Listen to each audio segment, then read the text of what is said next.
Imagination mo ang limit sa larong Roblox, kaya naman ito kinuhumalingan ng marami. Pero ang ilan, kumikita sa isang game mode nito na ala Farmville ang datingan.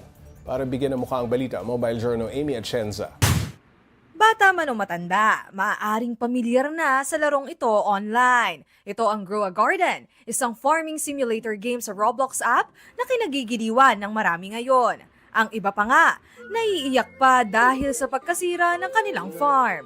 Ang nakilala kong si Rizel Lafue, halos 3 oras kada araw nga akong maglaro nito.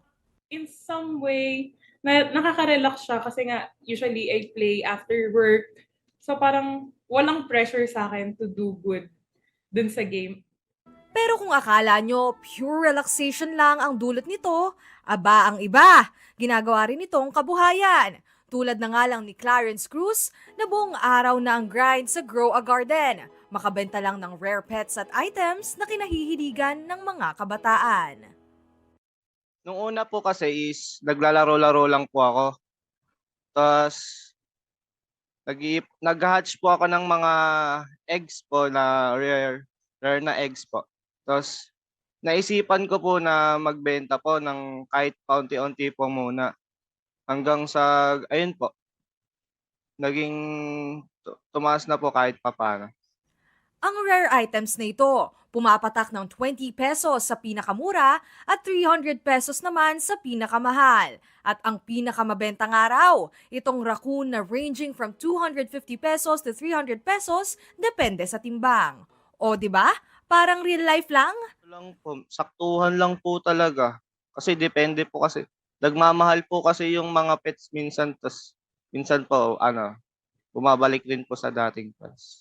Yung raccoon po na yun is limited lang po sa last season po na ng Grow a Garden po kasi hindi na po siya nakukuha, kumbaga. At para nga raw makaiwas sila sa scammers. Meron, yung iba po kasi na seller is, ang ginagawa po nila, pag nakakaano po sila ng mga, kunyari, may buyer po sila, tapos hindi po sa kanila trusted, mag-use po sila ng midman or yung tinatawag po na, parang sila po yung maghahawak ng trade po nila. Tunay ngang nakakahumaling ang maglaro. Pero paalala lang din na gamitin ang larong ito sa tama at huwag magpapasobra. Mobile journalist Amy Atienza po, hatid ang muka ng balita.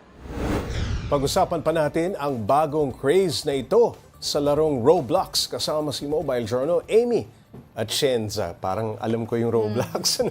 Okay, dati pa sikat yung Roblox, Amy. Bakit ba sumisikat lalo ulit yan? Dahil ba dun sa movie? Well, Nagkaroon ng movie. nagkaroon ng movie, Pops J. Pero ito kasi nakikita ko talaga online. And actually, tinaray ko din first hand.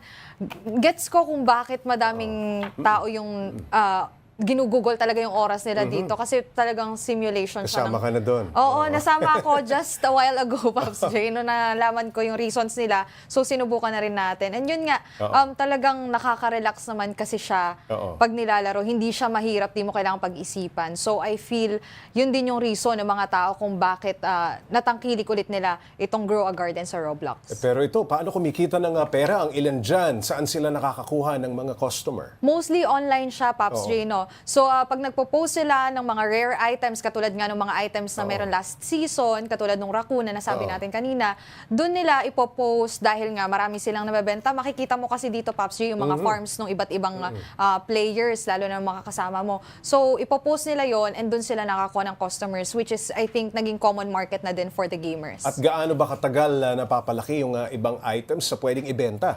Usually, Pops J, yung iba araw pa eh. So kasi mga eggs siya na kailangan mong pag-ipunan ng currency dun sa laro. Or yung iba naman kailangan mo talagang patubuin ng ilang oras ng paglalaro. So talagang matagal, yun yung nagiging proseso.